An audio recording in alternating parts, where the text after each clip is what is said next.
Hi friends, ఇక ఇవాళ ఏం జరగబోతుందో తెలుసుకుందామా? ఇక జ్యోత్స్న అయితే ఇలా అంటూ ఉంటుంది కార్తీక్తో, మీకందరకు అరిటాకేసి విందు భోజనం పెడతాను అని అంటూ ఉండగా కార్తీక్ కలగజేసుకొని పెళ్ళి కళ ఉట్టి పడుతుంది మేడం గారు అని అంటూ ఉండగా, బావా నేను అన్ని రకాలుగా ఓడిపోయిన బాధలో ఉన్నాను, నువ్వు దీప గెలిచిందన్న ఆనందంలో ఉన్నావు అని అంటూ ఉండగా, మేమేమి ఇక్కడ గెంతుతూ ఎగురుతూ తిరగట్లేదు మేడం గారు అని కార్తీక్ అంటూ ఉంటాడు. సుమిత్ర మేడం గారు మా ఆవిడ గారితో మాట్లాడు, కారణం మా ఆవిడ దీపే, ఇంకా దశరథ గారు సుమిత్రతో మాట్లాడరు, కారణం మా ఆవిడని. మళ్ళీ మా ఆవిడ సుమిత్ర గారితో మాట్లాడదు, ఇప్పుడు కారణం మళ్ళీ మా ఆవిడని. మా బాధలు మాకున్నాయి మేడం, అన్నీ మనసులో పెట్టుకొని పైకి మాత్రం నవ్వుతూ తిరుగుతూ ఉన్నాము అని కార్తీక్ అంటూ ఉండగా, ఇక జ్యోత్స్న అయితే ఇలా అంటూ ఉంటుంది, అవునా, ఆ బాధలు తగ్గించుకోవడానికే కదా శౌర్యని తీసుకొచ్చావు, శౌర్యని అడ్డు పెట్టుకొని మా మమ్మీతో మాటలు కలపొచ్చనే కదా మీ ప్లాన్ అని జ్యోత్స్న అంటూ ఉంటుంది. సరే పెద్ద మేడం గారు, మీరు అనుకున్నదే కాసేపు నిజం అనుకుందాము. ఇప్పుడు శౌర్యని అడ్డు పెట్టుకొని నేను ఏం డ్రామాలు ఆడబోతున్నానో ఒక్కసారి చెప్పరా? నేను ఏం డ్రామా ఆడబోతున్నానో ఒకసారి చెప్పండి, దానివల్ల నాకు జరగబోయే మంచి కూడా చెప్పండి అంటూ కార్తీక్ అయితే నిలదీసి అడుగుతూ ఉంటాడు. మా అమ్మ నీ పెళ్ళిలో తాళి తీసింది అని తెలియగానే మా నాన్న మీకు ఫేవర్గా అయ్యాడు, మాకు మాత్రం ఎనిమిగా అయ్యాడు అని అంటూ ఉండగా, ఇక కార్తీక ఇంకా ఏంటి మేడం అని అడుగుతూ ఉంటాడు. కంపెనీలో ఏదో చిన్న లాస్ వచ్చిందని తెలియగానే మా తాత కూడా నాకు యాంటీగా తయారయ్యాడు, మీకు మాత్రం ఫేవర్గా తయారయ్యాడు అని జ్యోత్స్న చెబుతూ ఉంటుంది. ఇదే మంచి సమయం అనుకొని ఇక మా తాతయ్యకు మా నాన్నకు శౌర్యని దగ్గరగా చేసి మా రెస్టారెంట్కి నువ్వు సీఈఓ కావాలనుకుంటున్నావు, అదే కదా నీ ప్లాన్ అని జ్యోత్స్న అంటూ ఉంటుంది. ఇక కార్తీక్ అయితే గట్టిగా నవ్వుతూ ఉంటాడు. పెద్ద మేడం గారు, ఈ మధ్యకాలంలో నేను విన్న అతిపెద్ద జోక్ ఏదైనా ఉంది అంటే అది ఇదే మేడం అని కార్తీక్ అంటూ ఉంటాడు.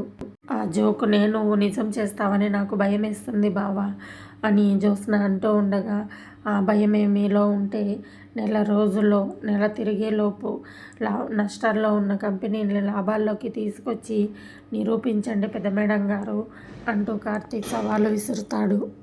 ఈలోపు నాకున్న ఏకైక సపోర్ట్ని మా అమ్మను కూడా నీ వైపు తిప్పుకునేలా ఉన్నావు కదా బావా అని జ్యోత్స్న అంటూ ఉండగా, నువ్వు పుట్టక ముందు నుంచే నాకు అత్త తెలుసు జ్యోత్స్న, ఆ వీళ్ళలో ఎప్పుడూ నేను మంచినే చూశాను, చెడును మాత్రం ఎప్పుడూ చూడలేదు. అలాంటి మా అత్త నా పెళ్ళిలో తాళిని దొంగతనం చేసిందంటే అది ఎవరి పనో లేదా మా అత్తకే నా భార్య పైన కోపంతో అలా చేసిందో అత్త మనసులోకి దూరైతే నేను చూడలేను కదా అని కార్తీక్ అంటూ ఉండగా, ఇక జ్యోత్స్న అయితే భయంతో తన మనసులో ఇలా అనుకుంటూ ఉంటుంది, మమ్మీతో తాళి తీయించింది నేనే అన్న విషయం బావకైతే తెలియలేదు కదా అని తన మనసులో అనుకుంటూ ఉంటుంది. అత్త నోటితో ఏది చెబితే అదే నిజమని అనుకుంటాం కదా అని కార్తీక్ అంటూ ఉండగా, అదే నిజం బావా, దీప కారణంగా మా మమ్మీ ఎంత బాధపడిందో నాకు మాత్రమే తెలుసు. అలాంటి మనిషికి మంచి చేయాలని మాత్రం మా మమ్మీ ఎలా కోరుకుంటుంది అంటుంది. ఇక జ్యోత్స్న అయితే గట్టిగా అరుస్తూ ఉంటుంది. ఇక కార్తీక్ అయితే ఇలా అంటూ ఉంటాడు, కొన్నిటికి మనం ఎంత వెతికినా సమాధానాలు చిక్కవు మేడం గారు, కానీ సమాధానం చిక్కిన రోజు అవతల వాళ్ళ కాళ్ళ కింద భూకంపాలే మరి అంటూ కార్తీక్ గట్టిగా హెచ్చరిస్తూ ఉంటాడు. ఇక జ్యోత్స్న అయితే ఒక్కసారిగా భయపడిపోతూ ఉంటుంది. సరే సరే వెళ్ళండి పెద్ద మేడం గారు, వెళ్ళి తాళిని భద్రంగా దాచిపెట్టుకోండి అని కార్తీక్ అంటూ ఉండగా, ఇక జ్యోత్స్న కలుగజేసుకొని, బావా ఇప్పటికీ కూడా నిన్ను చూస్తుంటే అనుమానంగానే ఉంది నాకు అని అంటూ ఉండగా, ఎందుకు పెద్ద మేడం గారు అని అడుగుతాడు. ఇంకా నువ్వు ఏదో మనసులో నిజం తెలుసుకొని దాన్ని దాచిపెట్టుకొని ఇలా మాట్లాడుతున్నట్టు నాకు అనిపిస్తూ ఉంది అని జ్యోత్స్న అయితే చెబుతూ ఉంటుంది. ఇక కార్తీక్ అయితే ఇలా అంటూ ఉంటాడు, అలాంటివేమీ దాచిపెట్టడాలు గీచిపెట్టడాలు మన వల్ల కాదు, మనదంతా ఓపెన్ టైపే అని అంటూ ఉండగా, ఇక జ్యోత్స్న అయితే ఇలా అంటూ ఉంటుంది, లేదు బావా, నువ్వు చాలా దాచిపెట్టావు, నువ్వు పైకి కనిపించే నువ్వు కాదు అంటూ జ్యోత్స్న చెబుతూ ఉంటుంది. నువ్వు చాలానే నిజాలు దాచావని నాకు తెలుసు అని జ్యోత్స్న అంటూ ఉండగా, అవునా, సరే ఒకటి చెప్పు అని కార్తీక్ అడుగుతాడు.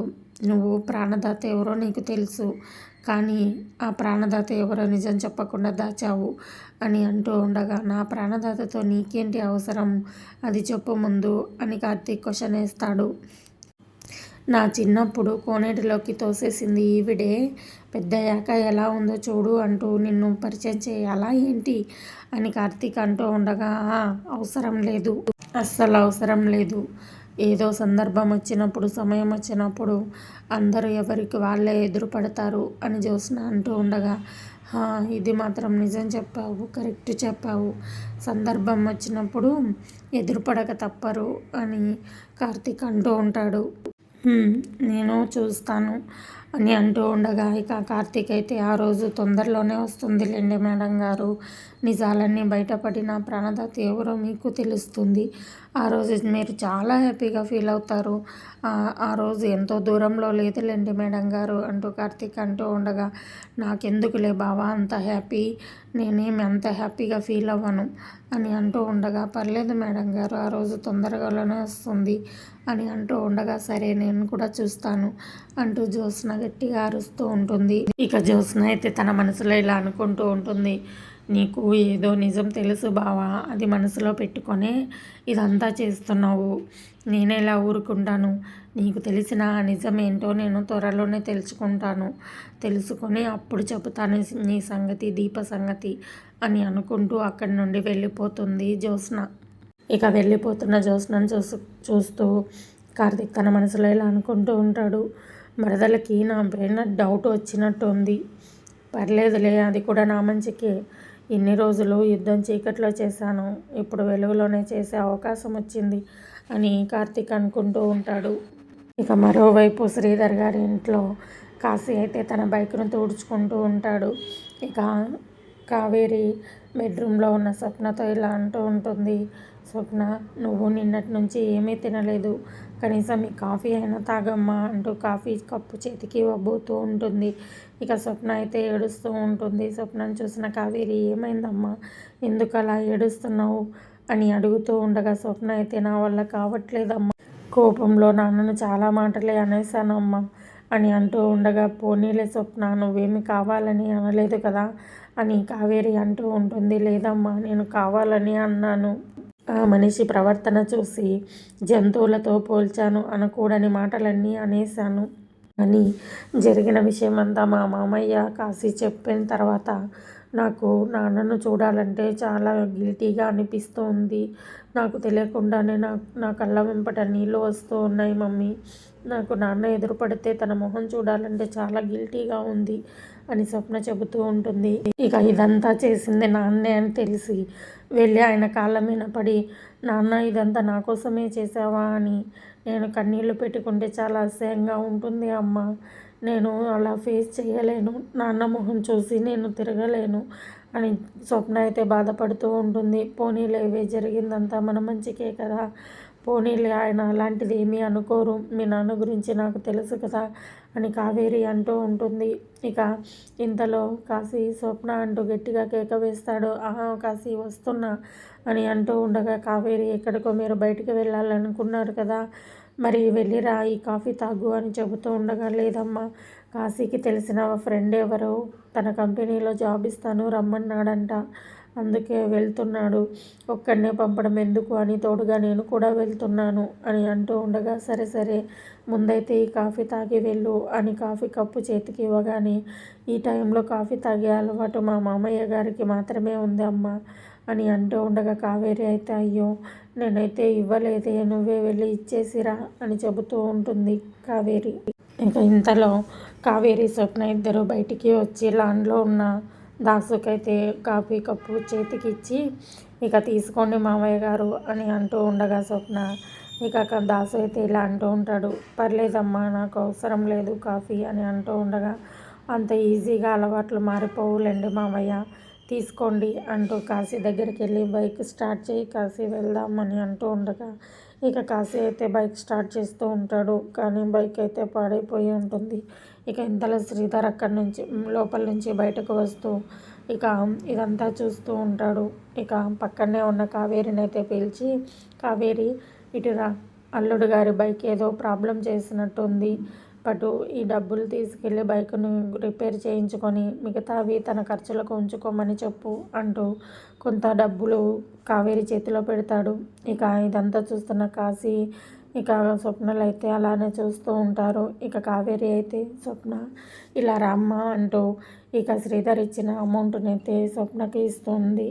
ఇక స్వప్న అయితే ఆ డబ్బులు తీసుకెళ్ళి ఇక కాశీకి ఇస్తూ ఉంది. కాశీ వెళ్ళి బైక్ రిపేర్ చేయించుకొనిరా అని అంటూ ఉండగా సరే దిల్లు ఇక నువ్వేం అవసరం లేదు నేనే వెళ్తానులే అని చెప్పి కాశీ అక్కడి నుండి వెళ్ళిపోతాడు. ఇక ఇదంతా చూస్తున్న దాసు అయితే కాఫీ కప్పు టీపాయ్ పైన పెట్టి అలానే చూస్తూ ఉంటాడు. బాధతో ఉన్న దాసుని చూసి స్వప్న దగ్గరికి వెళ్ళి మామగారి డబ్బులు అల్లుడికి ఇస్తే అది దానం అవ్వదు, ఇక ప్రేమే అవుతుంది, మీరు ఏమి ఆలోచించకండి, ముందైతే కాఫీ తాగండి అంటూ కాఫీ కప్పు దాసుకి ఇచ్చి లోపలికి వెళ్ళిపోతుంది. ఇక మరోపక్క శౌర్య లాన్లో పూలు కోస్తూ ఉంటుంది. ఇక దశరథ ఇచ్చిన చాక్లెట్ బాక్స్ను బయట సోఫాలో పెట్టి పూలు కోస్తూ ఉంటుంది. ఇక పారిజాతం ఆ చాక్లెట్ బాక్స్ను కాజేస్తుంది. ఇక ఇంతలో పూలు కోస్తూ వస్తూ ఉంటుంది శౌర్య. ఇక అక్కడే ఫోన్ మాట్లాడుతూ తిరుగుతూ ఉంటాడు శివనారాయణ.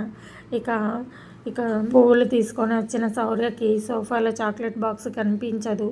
ఇక శౌర్య అయితే కంగారుగా వెతుకుతూ ఉంటుంది. ఇక శౌర్య అంతా వెతికి ఇదంతా ముద్దుల తాతయ్య పని అయి ఉంటుంది, తను ఇక్కడే ఉన్నాడు కదా అని తన కేసి చూస్తూ ఉంటుంది. ఇక శివనారాయణ కాల్ కట్ చేసి ఏంటి శౌర్య పాప ఏంటి ఎత్తుకుతున్నావు అని అడుగుతూ ఉండగా నువ్వే తీసి ఉంటావు, మంచిగా నాది నాకు ఇచ్చేసేయి అని అడుగుతూ ఉంటుంది.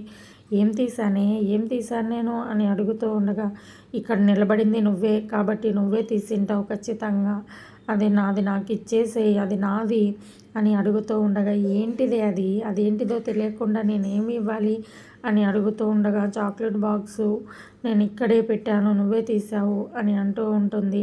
ఇక ఓహో నీ చాక్లెట్ డబ్బా పోయిందా అని అడుగుతూ ఉంటాడు శివనారాయణ. అవును నువ్వు తీయలేదా ముద్దుల తాతయ్య అని అంటూ అడుగుతూ ఉంటుంది. లేదే నేను తీయలేదు అని శివనారాయణ చెబుతూ ఉంటాడు. అవునా ముద్దుల తాతయ్య, మళ్ళీ నా చాక్లెట్ డబ్బాను ఎవరు తీసి ఉంటారు అని శౌర్య ఆలోచిస్తూ ఉంటుంది.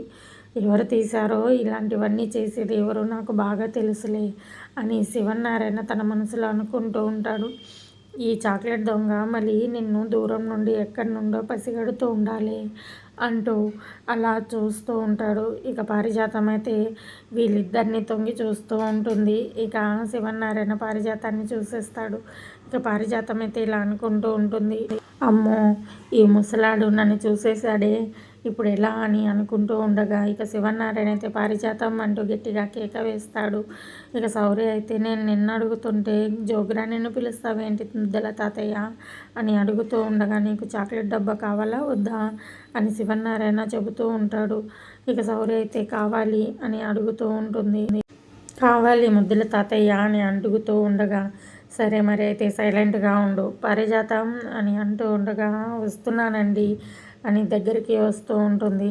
ఏంటండి కాఫీ కావాలా అని అడుగుతూ ఉండగా పర్లేదు అలాంటి పనులన్నీ చూసుకోవడానికి దీప ఉంది, అలాంటి విషయాలు నీకెందుకు చెబుతాను కానీ ఇవాళ నువ్వు కట్టుకున్న చీర అయితే చాలా చాలా బాగుంది అని శివనారాయణ చెబుతూ ఉండగా పారిజాతం అయితే సంతోషంతో తబ్బిబ్బైపోతూ ఉంటుంది.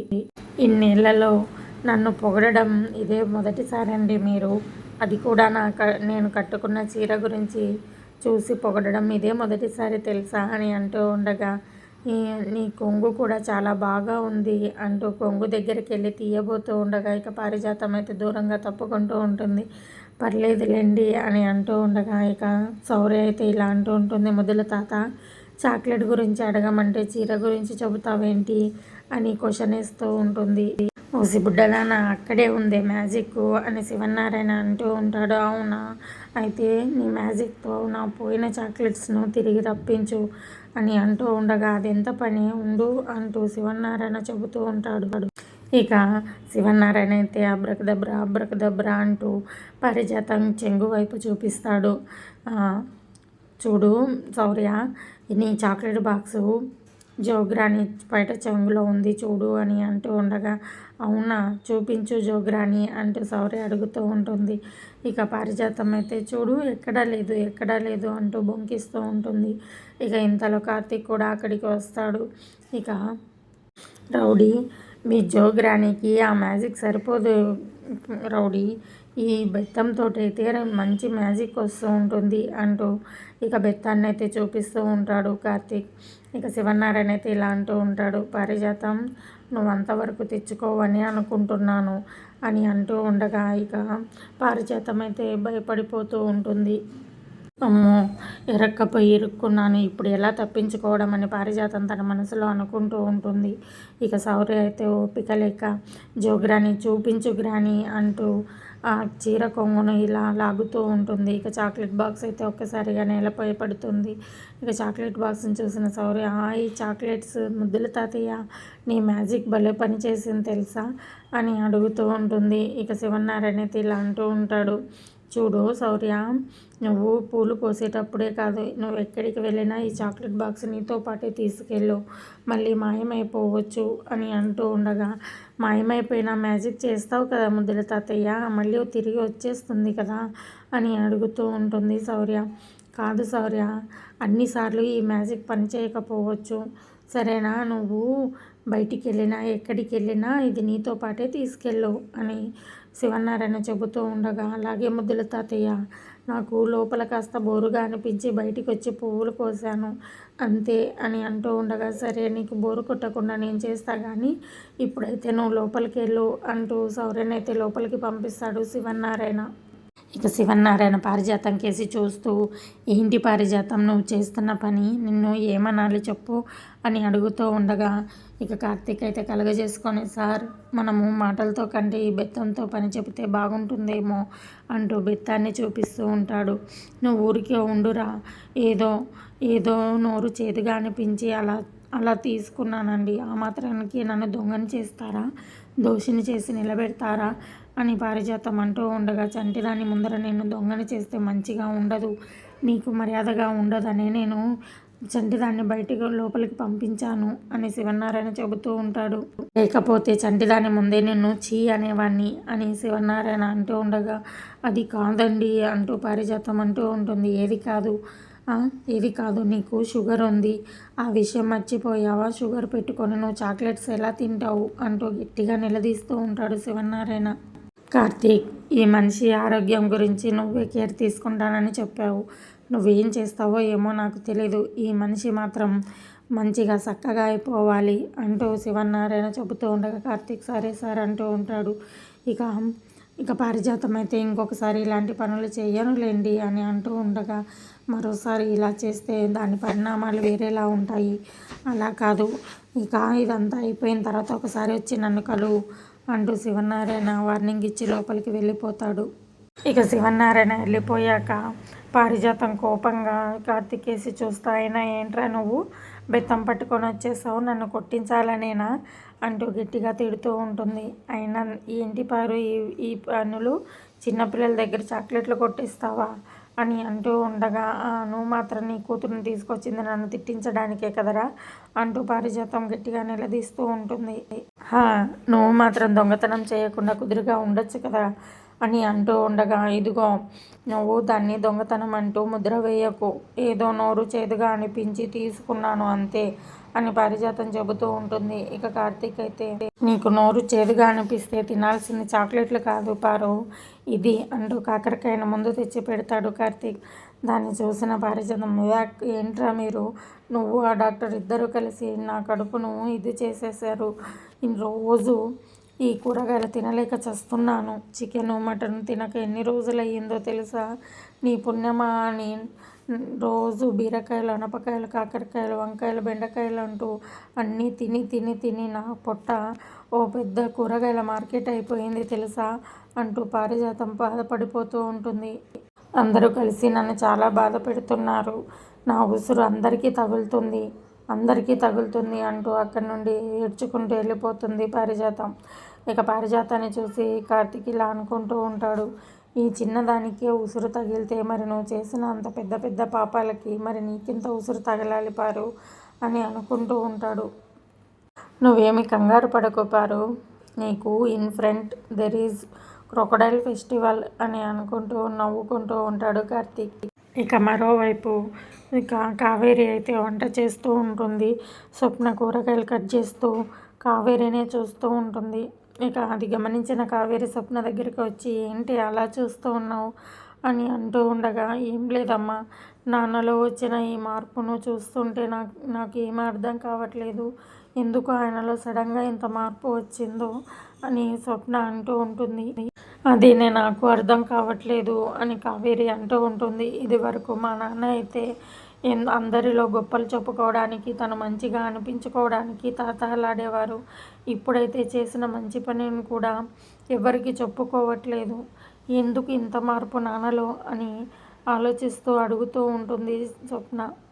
అదంతా పక్కన పెడితే అల్లుడు ఎప్పుడో చుట్టపు చూపంగా వస్తేనే బయటికి వెళ్ళు అనే మనిషి ఇప్పుడు ఏకంగా ఇంట్లోనే ఉండమని చెబుతున్నాడు అని కావేరి అంటూ ఉండగా, ఆ ఒక్క మాట అన్నాడా, ఏకంగా పెట్రోల్కి డబ్బులు ఉంచుకోండి అంటూ ఖర్చులకి కూడా డబ్బులు ఇస్తున్నాడు అని స్వప్న అయితే చాలా చాలా ఆశ్చర్యపోయి మాట్లాడుతూ ఉంటుంది. నాకు ఒక విషయం అర్థం కావట్లేదు మమ్మీ, మనమంటే ఫోన్లు మనకంటే డాడీ ఫోన్లు లాక్కొని బయట తలుపులు గొళ్ళెం వేసుకొని బయటికి వెళ్ళాడు.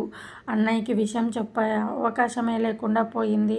కానీ మరి మా మామయ్య అయినా చెప్పి ఉంటాడు కదా, ఇక వాళ్ళ అమ్మకు జ్యోత్స్నకు చెప్పే ఉంటాడు కదా, మళ్ళీ నిజం తెలిసి ఈ పాటికే ఇక గుండెలు బాదుకుంటూ ఈ పాటికే ఇంటికి వచ్చేది కదా, అలా ఎందుకు రాలేదు అని స్వప్న అంటూ ఉంటుంది. ఏమోనే, మీ నాన్న మనల్ని అడ్డు చెప్పినట్టునే మీ మామయ్యకు కూడా ఈ విషయం గురించి చెప్పకు అని అడ్డు చెప్పాడేమో, అలా కూడా ఆలోచించాలి కదా అని కావేరి అయితే చెబుతూ ఉంటుంది.